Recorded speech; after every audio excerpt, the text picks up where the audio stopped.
They kissed like I never existed in a hotel suite I paid for. So I filmed it, froze her assets, and handed her lawyer the evidence she missed. I built Viranet from a single laptop and an obsession with cybersecurity. 12 years of 18-hour workdays turning down acquisition offers that would have made me wealthy overnight because I believed in what we were building. At 37, I finally had it all. A company valued at 9 figures, industry respect, and what I thought was the perfect partner to share it with, Madison. And I met at a tech conference where she was handling PR for luxury brands, dabbling in innovation. She cut through a room of identical suits with her sharp wit and analytical mind. I was captivated by how she could read people, instantly mapping their psychology. Like I mapped network vulnerabilities. When we married 3 years later, I thought I'd found someone who understood both the man and the mission. Then there was Kyle, my college roommate who'd bounced between startups for years, collecting failures like badges. When he texted 3 months ago saying he'd moved to the city after his latest venture collapsed, Madison insisted we help him. He needs support. Evan, depression after failure is real. She suggested the guest room until he found his footing. I agreed. What are old friends? For that rainy November night, I came home exhausted after pitching to investors. The Athena platform, our new flagship security system, had generated serious interest, but the meeting ran 4 hours longer than planned. All I wanted was to check if our component shipment had cleared customs. The kitchen was dimly lit. Madison's MacBook sat open on the counter, identical to mine down to the Viranet logo sticker on the cover. I didn't think twice before tapping the keyboard, assuming she'd left mine there while grabbing coffee. The screen woke to an open email tab. Madison hadn't logged out. I was about to close it when a subject line caught my eye. Divorce strategy. Urgent. Miller and Denton Law. The preview snippet chilled me. I want to take his business house and retirement before he discovers. My finger hovered. 3 seconds, where my world balanced on a knife edge. Then I clicked. What unfolded was a meticulously organized war plan spanning 19 emails over 3 months. My wife had been consulting with a high-profile divorce attorney, creating a strategy to strip me of everything I'd built. Detailed instructions on how to document my emotional neglect. Notes on manipulating our couple's therapy sessions to create a record of my instability. A plan to time the divorce filing immediately after our Q4 stock rally. A red highlighted note.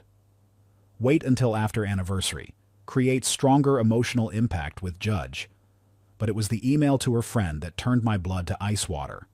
Saw Kyle again yesterday. Still sweet, 5:06. Still wild as ever, I feel alive. Memories rearranged themselves with sickening clarity. Kyle's sudden appearance in our city, Madison suggesting he stay with us, her new personal therapy sessions, starting the same week he arrived. Her insistence that I include Kyle more, he's so lonely. I felt like I'd been shot, but instead of bleeding out, something inside me crystallized. I forwarded everything to Arthur Reeves, my personal attorney since Viranet's founding days. He called back in 10 minutes. Say nothing. Do nothing. I need 24 hours. That night I moved with cold precision. I transferred a secure USB to my executive assistant, the only person I'd trust with my life. By 3 a.m., Viranet's assets had been transferred to a protective trust. Stock transfers were locked down.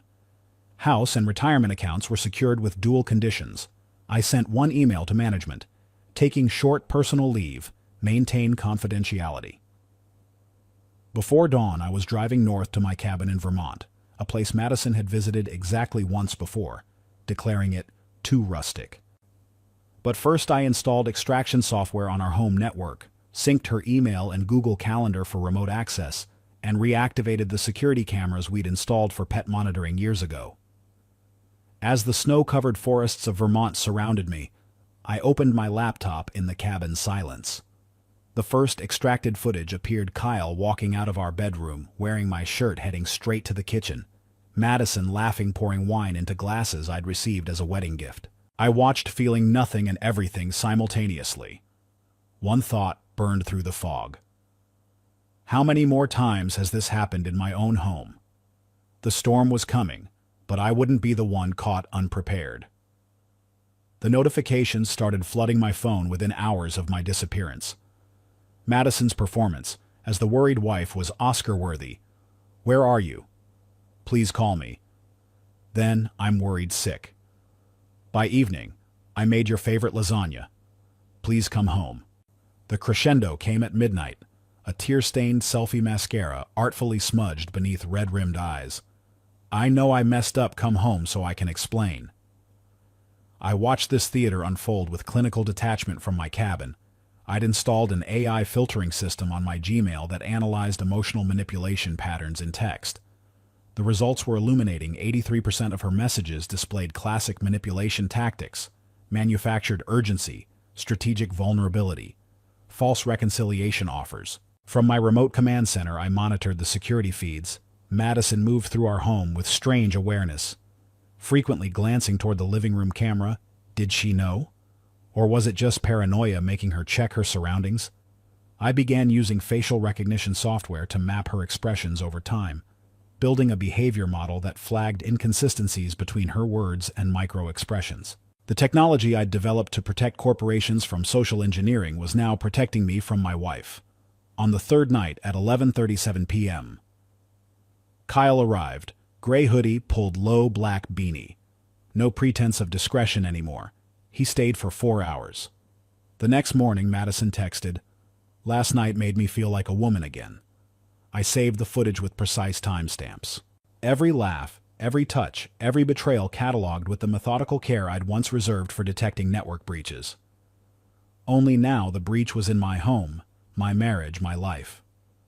By day 5, I'd hired a private investigator with expertise in legal surveillance. He placed a GPS tracker on Kyle's car and began documenting Madison's movements with long-lens photography and detailed travel logs. The pattern emerged quickly.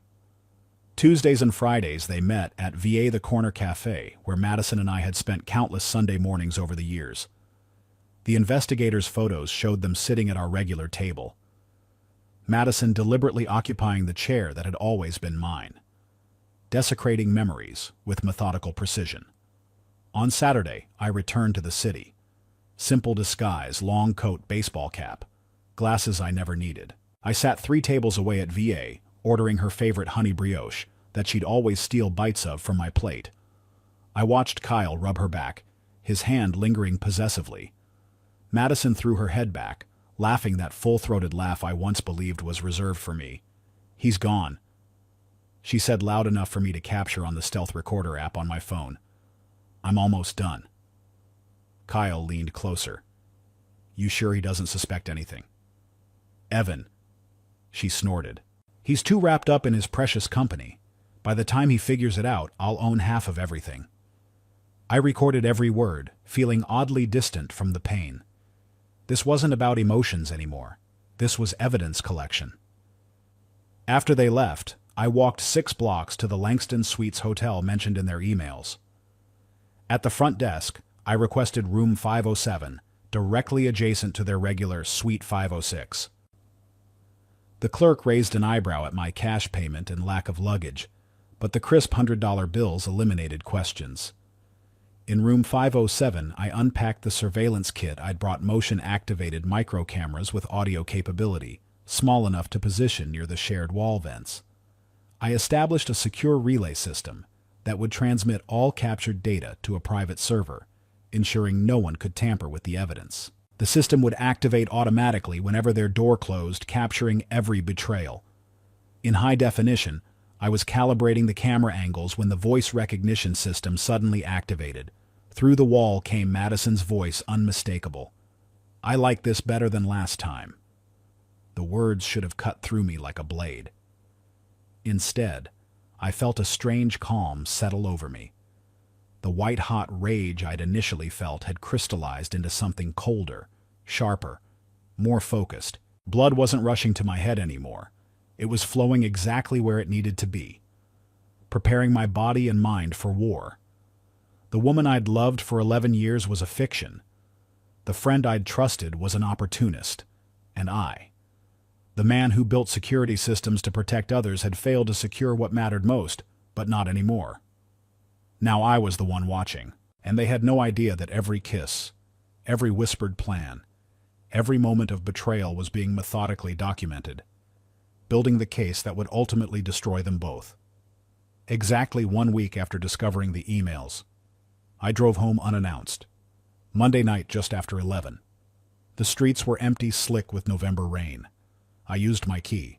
She hadn't changed the locks, still confident in her illusion of control. The house greeted me with the strategic scent of expensive candles, lavender and cedar, the fragrance I'd once mentioned loving. The dining room table was meticulously set, herb-crusted lamb, a bottle of 2015 Bordeaux decanted and breathing. My favorite meal prepared as reconciliation bait. I recognized the stage she had set, not for forgiveness but for containment. Damage control.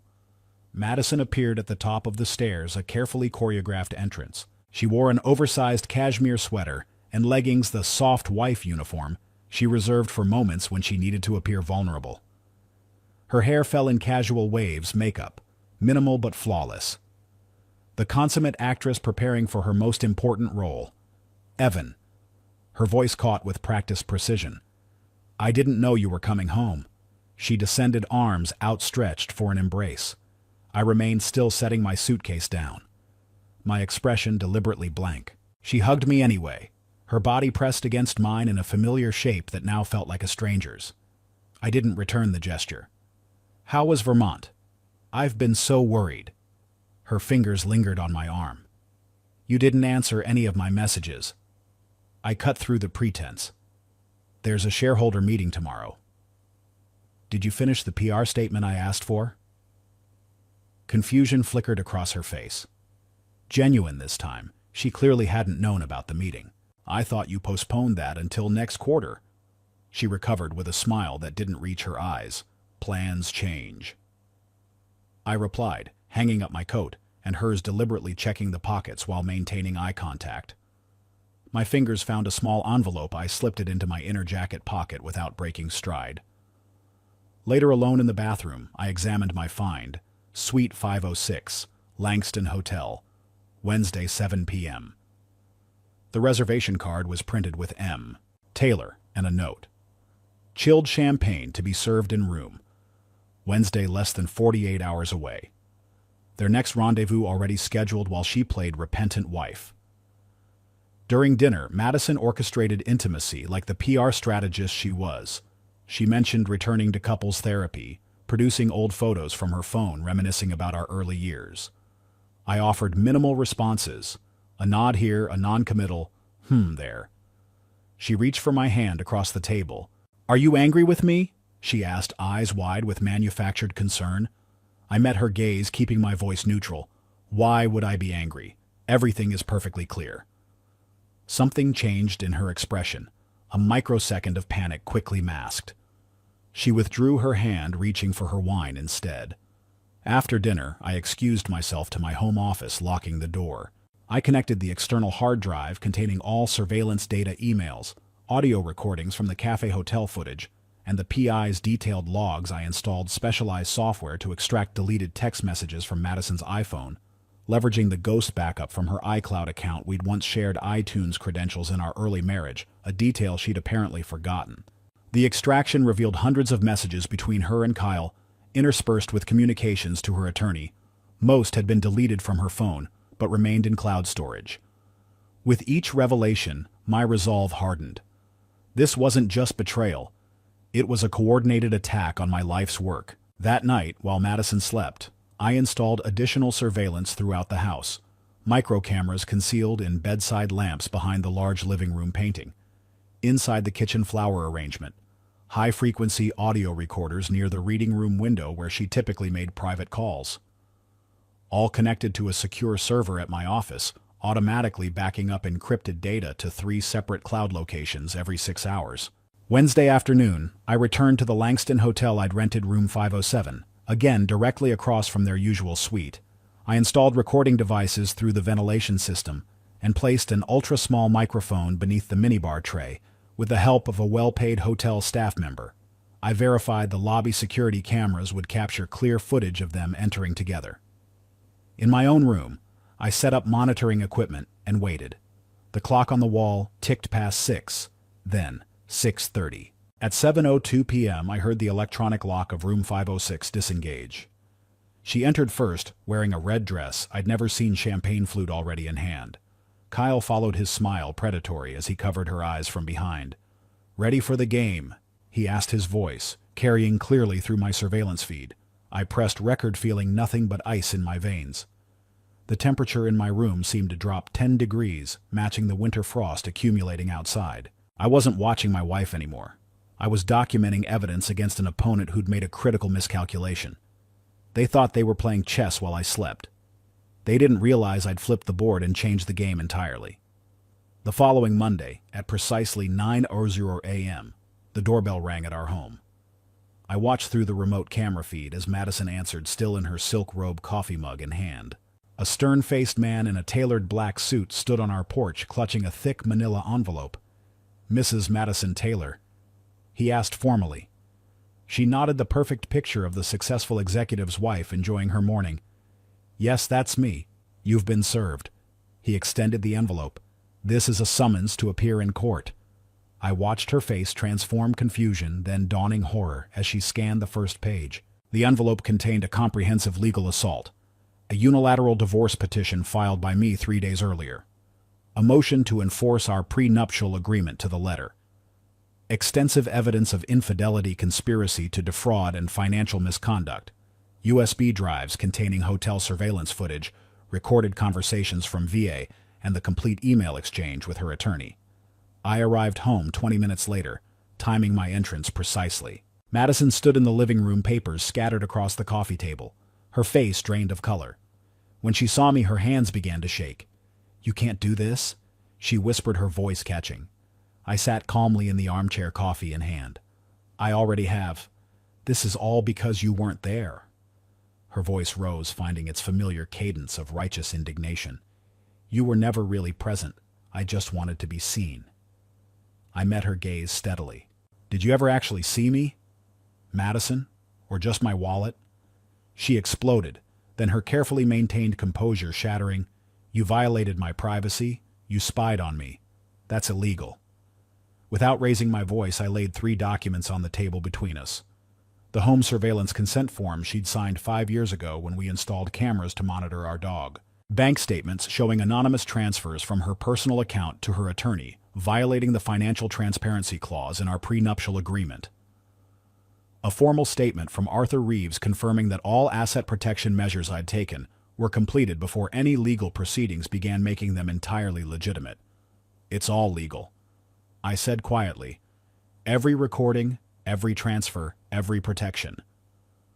Madison's strategy shifted instantly. "You think a judge will believe you just because you have some video? I'll tell them how emotionally absent you were, how you pressured me with your success, how you—" I opened my laptop and pressed play. Her own voice filled the room. "We can build a case for emotional neglect."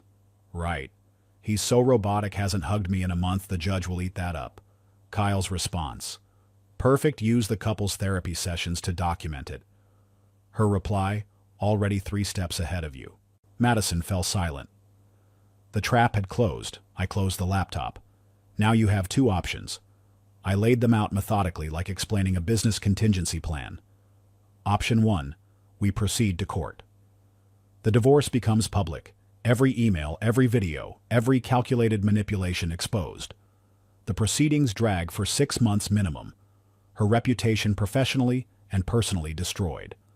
Option 2, sign the settlement agreement right now.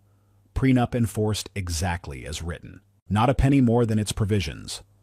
No alimony, no business shares, no retirement funds. One additional condition, I added. A videotaped confession acknowledging the affair and conspiracy. I keep it private unless you attempt to violate the agreement. She stared at me with naked hatred. "You had this planned all along." "No, Madison, you did. I just adapted more effectively." For 30 minutes, she paced the room, alternating between threats, tears, and attempts at reconciliation. I remained silent, watching the performance with clinical detachment. Finally, she collapsed onto the sofa. "Give me the fucking papers." She signed everything without reading the settlement agreement, the asset division documents, the non-disclosure terms. When she finished, there were no more tears, just cold fury behind her eyes. I gathered the papers methodically. You didn't lose because I was stronger, Madison. You lost because you destroyed yourself. As I walked toward the door, my phone vibrated with a message from Reeves. Kyle just served with papers, calling Madison frantically. I smiled for the first time in days. Now it was his turn to understand that some mistakes permanently alter a man's trajectory. Some betrayals create consequences that follow you forever. The game Madison and Kyle thought they were playing had changed fundamentally. They'd been hunting what they thought was a passive deer, only to discover too late they'd been stalking a wolf. 2 days after Madison signed the divorce papers, Kyle received his own legal surprise. Arthur Reeves had prepared a separate legal attack specifically designed to dismantle Kyle's life with surgical precision. The court summons named Kyle in 3 distinct capacities as a material witness in the divorce proceedings due to the affair, as a third-party violator of the interference clause in our prenuptial agreement, and as the defendant in a civil lawsuit for intentional interference with contractual relations. The legal language was bloodless, but the impact was devastating. What Kyle didn't know, what Madison had never bothered to tell him, was that our prenuptial agreement contained a specific interference clause that created liability for any third party who knowingly participated in actions designed to circumvent the agreement's asset protections. It wasn't just about the affair. It was about the conspiracy. Kyle had been preparing to launch a new cryptocurrency startup. His angel investors were already lined up, term sheets nearly finalized. I knew this because Madison had mentioned it in one of their recorded conversations, laughing about how he'd finally stumbled into something that might actually work. I sent copies of the court summons, along with select surveillance footage, to Kyle's lead investor. My accompanying note was brief. I once trusted this man. Once is enough. Within hours, Kyle's funding evaporated. His name was removed from all partnership documents.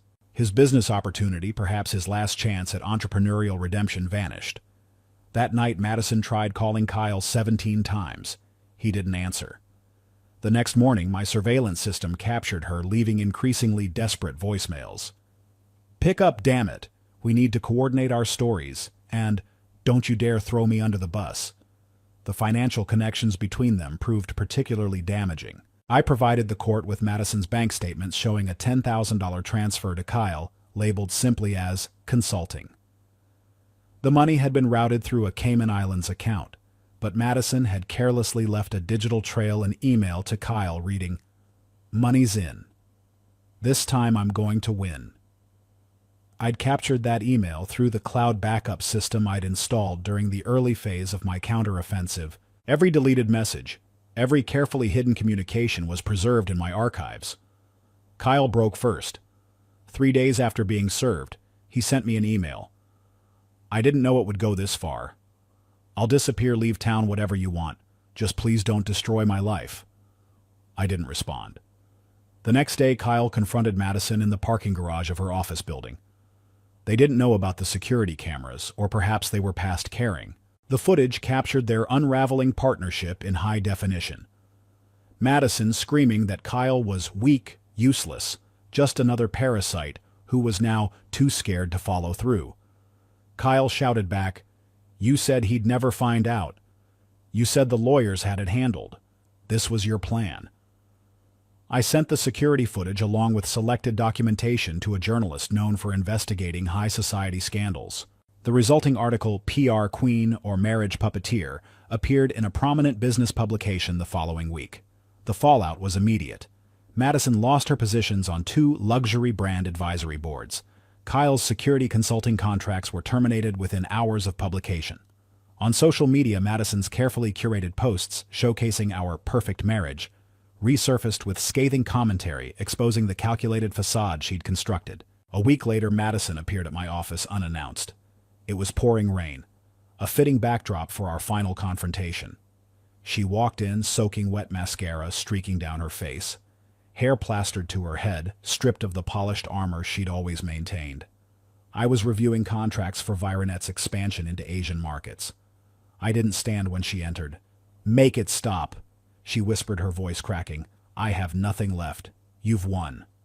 I looked at her clinically, the way one might examine a failed experiment. "I don't need you to lose, Madison. I need you to be incapable of fighting back. What more do you want?" Tears fell, genuine ones this time. "My career is over. My reputation is destroyed. I want nothing from you anymore," I said quietly. "That's the point." For the first time I saw something break behind her eyes, the realization that no manipulation, no performance, no strategy could recover what she'd lost. These weren't tears meant to influence or control. They were the collapse of someone who had finally encountered consequences they couldn't charm their way out of. As she turned to leave, I tossed a final folder onto the desk between us. "Kyle has also been served with a separate personal lawsuit from me. Enjoy your upcoming court dates together." She stared at me, then crumpled to the floor, sobbing uncontrollably.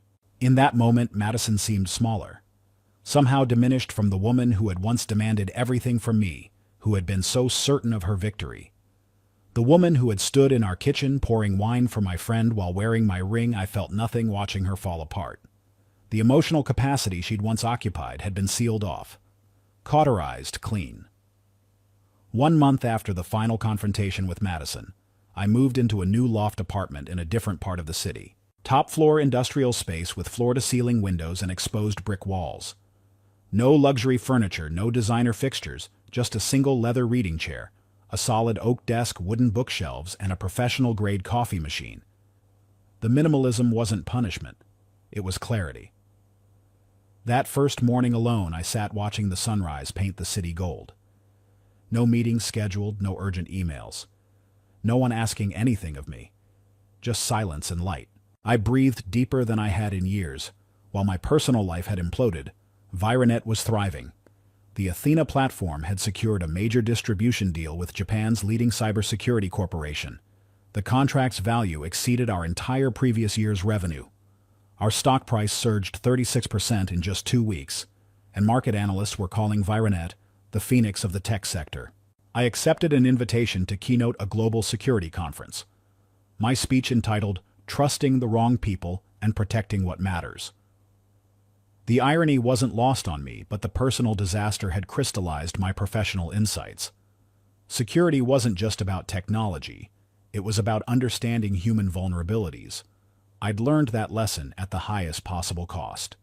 As the company expanded, I began restructuring my role. I hired a COO to handle day-to-day operations, restructured the executive team, and gradually stepped back from constant involvement. The systems I'd created ran without my perpetual attention. For the first time, I could breathe without feeling like everything might collapse. Winter deepened and I returned to the Vermont cabin. This time I brought 3 things from our marriage: a wooden box containing our wedding photos, the blue dress Madison had worn when she first met my parents, and my wedding ring.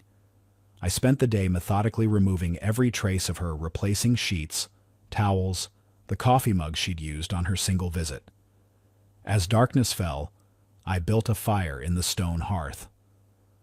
One by one, I fed the wedding photos into the flames, watching our smiling faces curl and blacken. The dress followed silk, melting into smoke. Only with the ring did I hesitate, the simple platinum band that had symbolized everything I believed in. I held it above the fire for a long moment, before letting it fall, watching embers rise as the metal began to glow. The next morning, I started running just 3 miles at first, lungs burning in the cold Vermont air. I taught myself to cook properly, starting with basic pasta and working up to complex dishes that required hours of attention. I enrolled in a weekend photography course at a local community center, forcing myself to see the world through a different lens. Each night before sleep, I wrote down 3 things I was grateful for. Madison's name never appeared on those lists. Instead, morning light through forest branches, the perfect espresso shot, the satisfaction of solving complex encryption problems. During the photography class, a woman with gray-streaked hair and observant eyes asked if she could take my portrait. "You have an interesting face," she said matter-of-factly, weathered but not beaten. When she showed me the result, I smiled genuinely for the first time in 3 months. 6 months after the divorce was finalized, I was presenting at a technology summit when I spotted Madison in the audience. Her hair was cut short, her clothing simple and unbranded. The shadows under her eyes suggested sleepless nights. After my presentation, she approached as I gathered my notes. "Is there really nothing left for me?" she asked, her voice barely audible above the conference noise. I studied her face, once so familiar, now belonging to a stranger. "I had everything for you," I said quietly, "and you treated it as worthless. Now I keep everything for myself." I walked away without looking back, feeling nothing but the lightness of complete detachment.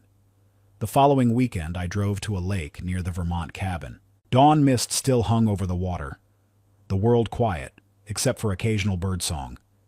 In my pocket was the duplicate wedding ring I'd kept, the only memento I hadn't burned. I stood at the edge of the dock, weighing the platinum band in my palm. With a single motion, I threw it far out over the water. The tiny splash barely disturbed the surface ripples expanding and then fading back to stillness. "I loved you enough to give you the power to destroy me," I said to the empty air. "But I love this piece more now, and there's no room in it for your shadow." I watched the mist burn away as the sun climbed higher, feeling my future unfold with the same inevitability. Madison's career in shambles, her reputation destroyed, forced to leave the city and start over without friends or influence.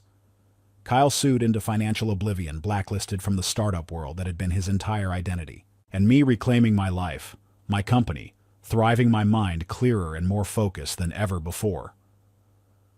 The justice felt complete, but it wasn't what sustained me. What carried me forward wasn't the satisfaction of revenge, but the freedom that came after the liberation of building a life where loyalty wasn't a weakness, where trust wasn't a vulnerability, where I was defined by what I created rather than what I'd lost. I turned away from the lake and headed back toward the cabin, toward the future I was building, piece by careful piece. Behind me, the water's surface had already smoothed over, erasing any evidence that something precious had ever broken its perfect calm.